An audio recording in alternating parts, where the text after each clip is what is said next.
This is London News. I'm just going to do something a little bit different than I normally do it. I had to set this place up out in a shed. It's called a studio, I suppose. I want to go through the ABCs, D and so on of what is happening in Australia. Now, we have people breaking into houses at night, home invasions. It's just a matter of fact. It's happening everywhere, in Victoria, but all over the country as well. And we have a lot of laws that can help you. Now, I'm going to go through that, and I'm not a lawyer. I am a sheriff. Duly elected sheriff. We've got a badge, we've got 20 odd deputies, we carry our badges on us. We are not an alternative police force. Each state has its own police force. We are here to help people when they've been caused harm, loss or injury. Humanity, caution and prudence is the side of common law, that's all we do. And when people have been caused harm, loss and injury, we help them. And who causes you harm, loss and injury? Well, the councils, the criminals and the politicians. And politicians are all criminals as far as I'm concerned, yet to be convicted. There's been one or two of them convicted, and they know who they are. Now, let's look at the basic laws. Let's start off with government. Words that you've got to stop using. Another word you've got to stop using is person. Now, you probably won't see this here. And this is the office of person. The official state of office known as person. And there's quite a lot of reading in this, which, I bore you to death by reading it. You must eliminate the word person from your vocabulary. You are a man or a woman. If you want to be a person, you can be, and there's other types of persons as well. That's nothing to do with me, and I don't care. As long as they're not causing harm, loss, or injury to me, it's none of my business. But eliminate the word person completely out of your vocabulary because it's not real. It's fiction. Now, another word you've got to use, get rid of, is government. Government doesn't exist. They're all private corporations. And I just look up this here. Let's look at local government. Now, that's got to be the joke of the century because local government doesn't exist as well, because we had a referendum. In fact, we had two, but let's look at the one in 1999 where they didn't get their way again. So what did they do? They privatized everything. And here's, look, you probably can't see that. This is Dun & Bradstreet, Frankston Council. Here's another one registered with Dun & Bradstreet, the Department of Justice and Community Safety. Frankston Council again, I obviously got carried away. And unfortunately and sadly, Victoria Police. Now I'll talk about the police in this section. They've been destroyed by the so-called government. Australian Electric Commission. These are the people running the elections. Dun & Bradstreet. All the business, right? Just mention common law again quickly. I'll try and put this up somewhere we can see it. This is here Pope Benedict resigned after a seizure of the church by Easter. Now this is all rubbish. A guy called Kevin Arnott in Canada started up the common law court way back in 2012, around that time, and Pope Benedict was one of the defendants in a court case. He was found guilty of committing crimes against children and so on and so forth. Spain picked up on the fact that they had a pedophile as a pope. They took the common law paperwork to the Court of Justice in The Hague, which is a common law court, but it's run by the legal system, if you wish. But they issued a warrant for his arrest, and he was a prisoner in the Vatican till the day he died. It's still on Google in some places, but you have to really struggle to find it. So that's basically an opener. Now this little book here is called the Crimes Act. And this one, the Crimes Act of 1958. Now this has been rectified, modified, updated should we say the book is probably twice as thick, but it doesn't really matter. Some of the laws in here, which I'm going to talk about, if your house, you have to be a victim of house invasion. Now the Castle Doctrine they've been talking about it on the fake media. Current Affair is pretty good. They're coming out really good, and they are helping people. That's Channel 9 of Current Affair. It's a great program, and I thank them for it, and I have shared some of their stuff on this channel. Now, the Castle Doctrine says you can do this, you can do that, but the government don't like it. But they can't argue against the Crimes Act. Now, you can use force, disproportionate force. A person may use such force not disproportionate to the objective that he believes a reasonable ground necessary to prevent the commission, the continuance, or the completion of an indictable offence. In fact, any offence. So what they're saying is, someone breaks into your house and they have a knife, one of those swords, samurais, or whatever the heck they've got. You can use force that is not disproportionate to that. Now, that sounds good. So if you have a shotgun and someone breaks into your house, you're not supposed to use the shotgun to defend yourself. But say you did shoot that intruder, you must believe on reasonable grounds that they were going to kill you. Well, if someone runs at you with a machete or one of these blades they've just banned, but everybody's got one anyway, so banning them months down the track, they're going to buy them before September, so they've got them anyway. So that's the so-called corporation masquerading as government been saying we're doing something about it, but they're really not doing anything at all. They couldn't give us stuff. You fire one shot, and that criminal goes down. You don't fire another shot. If the attack continues and the first shot did not stop the intending attack, the loss of injury, harm again, you can fire the second shot, and the second shot puts them down. You make no statements on the time it's happened. You wait till the next day. You tell the police, I've got a job to do, and they don't hinder them, and they help them, because they are the blue line between us and absolute total destruction. We're almost destroyed, and that's done by the politicians in Victoria especially. Now, if someone comes at you with a hammer or any other instrument, only punch them once or hit them with something once, and if that attack stops, do not continue pounding, because then you're using excessive force. You must use reasonable force, and reasonable force is the minimum force possible that you can do to stop the attack.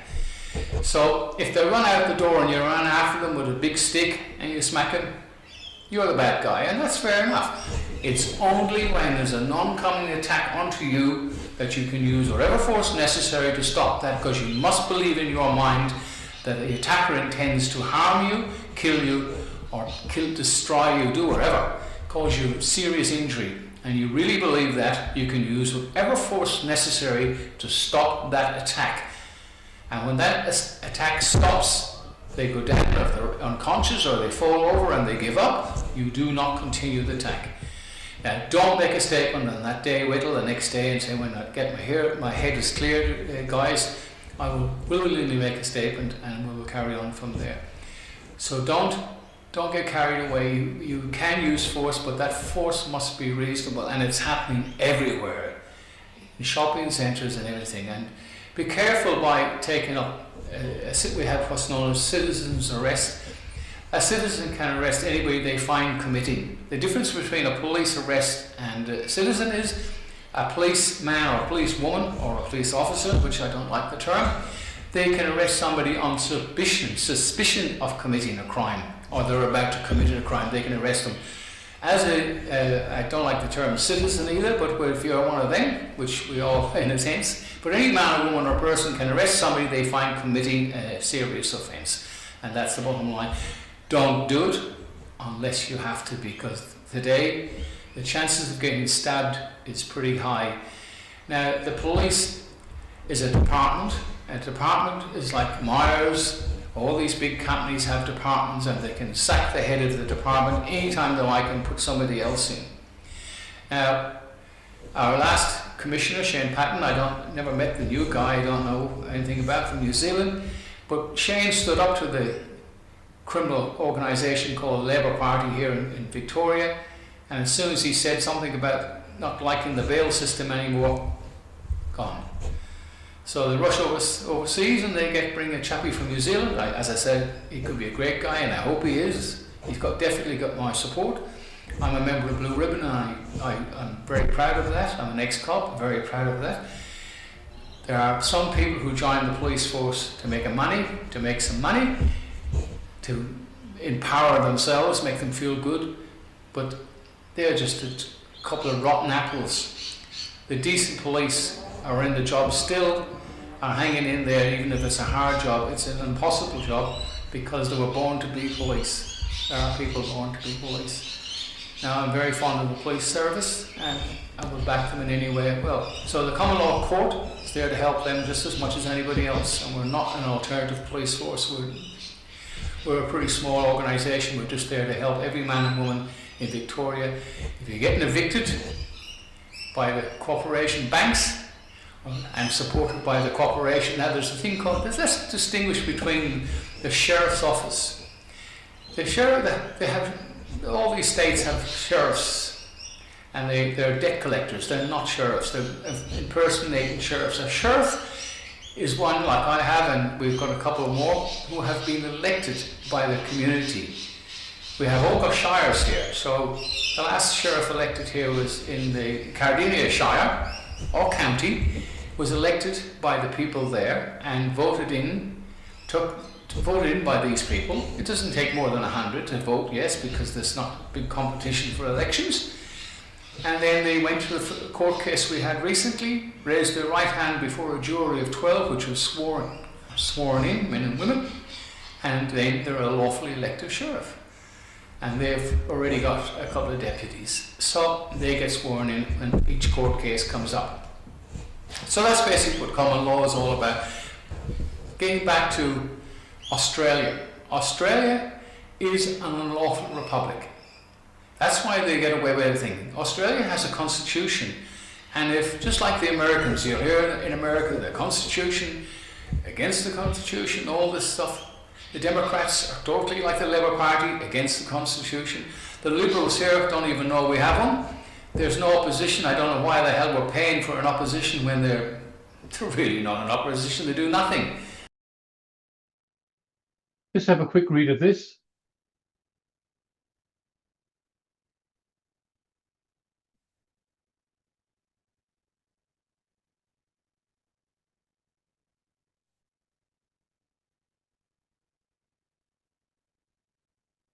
Right. Section 462, 2A of the Crimes Act. This is another vision of it. Just read it there yourself. I go through it.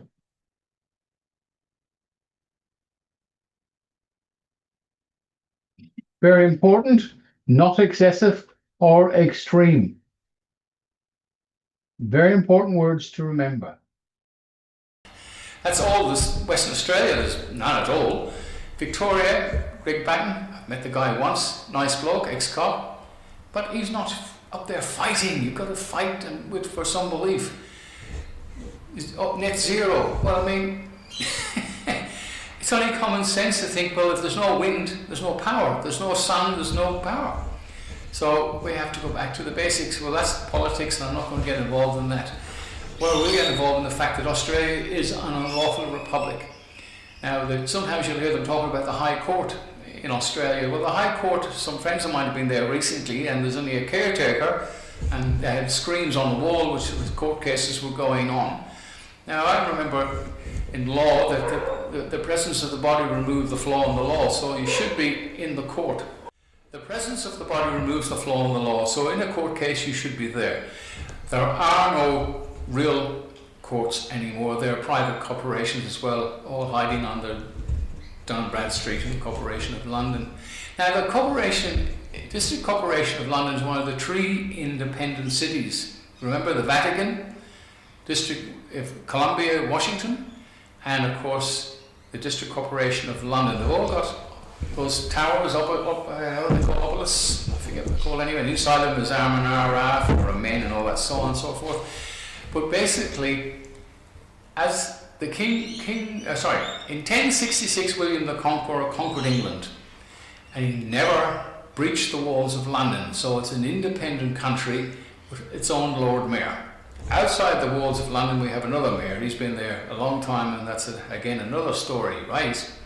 But the District Corporation of London is a foreign country inside England. It is not subject to the King or Queen.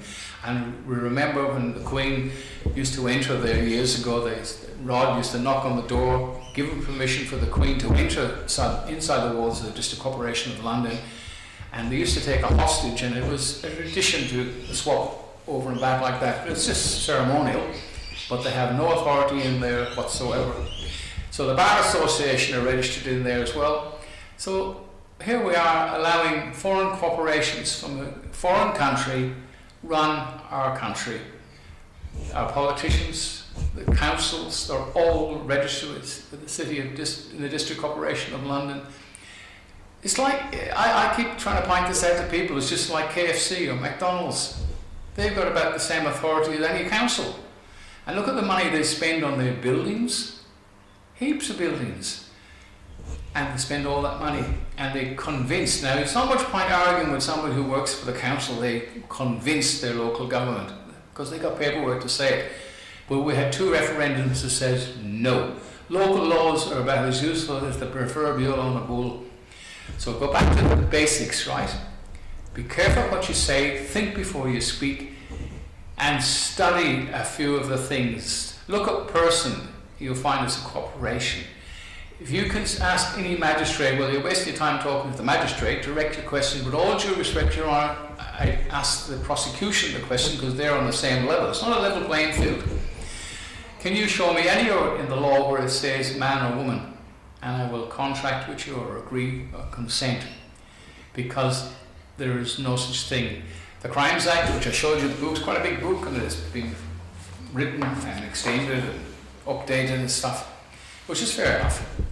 There was a section in there for, I won't say what it was for, but if you look back at section 44, that was a very, very vile section in relation to children. I'm not going to say what it was, but the government did change it, and that's really, really good. So the government, the corporation did change it.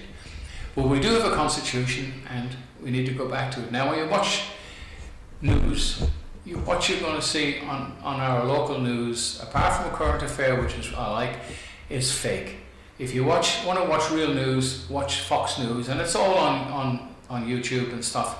You will get the facts. And if you watch something on Fox News and then you watch the fake news talk about it, they'll eliminate all the good bits. So they'll knock Trump, and Trump is in trouble. But if they looked at the real news with the words, you get it from the horse's head rather than the horse's butt. You'll find that there's an enormous difference between fact and fiction. Courts don't deal in facts, they only deal in fiction. The statute law is fiction. I will put up a link to a book you should download, and it will help you start off understanding a lot of this. Grammar is very important. The words, pronouns, adjectives. Adjectives changed.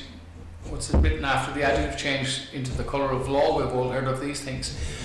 But we have to go back. We have to do something. And the only thing, all the people watching this now are usually friends and stuff, and followers and stuff. You need to get the average man and the woman in the street and person to realise, and I notice that most people have to be around the age of 55 when the kids have started to leave home and they realise that they're still paying a mortgage, which to an organisation, another private company, that they'd never lent them anything in the first place. There's no contract, it's only an agreement. And even the banks can't get a copy of the land titles because it's another private company. Now, land tax is the same. People are paying big money to a private company, just like McDonald's or KFC. I keep mentioning them. I don't visit any of them. I stay well away from them. That's why at my age, almost 80, I'm still pretty reasonably fit. Well, I pretend to be. But anyway, keep away from the words person and government. Just eliminate them from your vocabulary altogether. Common law. We set it up. I started in March. I got sworn in a court, which was in a church in 2021. I've been battling away to get it at this stage. Now we've got a little bit of backing at the moment. We've got a guy who's really good. He's given us a place to run our meetings and our office and stuff. And we're going to help quite a few people that need help at the moment a few very, very important ones. We've got to stop these councils. I mean, Kensington Council have brought in a law, I think it's $380 odd. If you climb over the fence onto the beach, you could be fined $380. I mean, really, you know, I couldn't climb over the fence, so it doesn't bother me. And then we had a Casey Council thing. Now, Casey Council have been served with their indictment and their court cases being solved. They're receiving their first invoice and the second invoice in a month's time and so on, and then we will take liens on their property caveats if they don't come to some agreement. And we're open to all agreements, because when you've got an animal trapped, it gets vicious, so you give it a way out, and that's common sense. We're not here to victimize anybody. We're here to get a remedy for harm, loss and injury. So at the back of the video, you can put a few dollars in. At the moment, I can tell you how much the Common Law Court has in its account, about $37. The rest comes out of my pocket, and I haven't got any. It's, you know, I'm just an old guy with a pensioner. But someone has to make a stand, and as long as I live, I'll never give up. And now we've got a few really important people coming on board that will help us. I keep mentioning a bank. It's coming, don't worry, it's all coming, and you can store your money offline, and it's blockchain, so you can't be carrying a sheet or anything into that bank. That's happening. It's going to happen this month or next month. It's definitely happening. So anyway, further ado, this is Dr. Barry signing off from Common Law and everything else. I hope what I've done has helped a few people. I'll try and put a few little clips up and make it a bit more interesting. But do try and convince the unconvincible that they have to make a stand, and the stand has to be lawful. You can't demonstrate in the street. All you're doing is tying up the police time. And we've got enough idiots out there in the street, and everybody's entitled to protest, but it's gone past the joke when there's no police. The police stations are empty. The police, I don't know how they do the job anymore, because every time they go out in the street, the chances of getting injured is about 60%, 70%, 80%. Now, don't knock them, it's not their fault. It's the people who employ them, the so-called government. I nearly said government. The corporation that employ the police department, they're the ones that are making their lives a misery. And the criminals they're the good guys. They're out in the street time after time, and people have died because of it. And yet, the majority of people, I hate that another term we shouldn't use, men and women, are apathetic. We just don't do nothing. And I said on a Zoom meeting recently, I said, we all whinge but do nothing. We've got to do something, we've got to lawful. And the only way to do it is support the Common Law Court. The Common Law Court, now we are members of the American Sheriff's Association. In other words, we have jurisdiction in our areas, in our shires here, as independent law enforcement. But we are, at the moment, and not for a while to come, we will be nothing more than helping people out. And that goes for the police. We will help any member of the police force who needs help, or anybody in any community needs help. We're there to help them. And sometimes just getting a little bit of help makes them feel good as well. So anyway, in the meantime, Dr. Barry signing off. Take care and spread the word. Bye for now.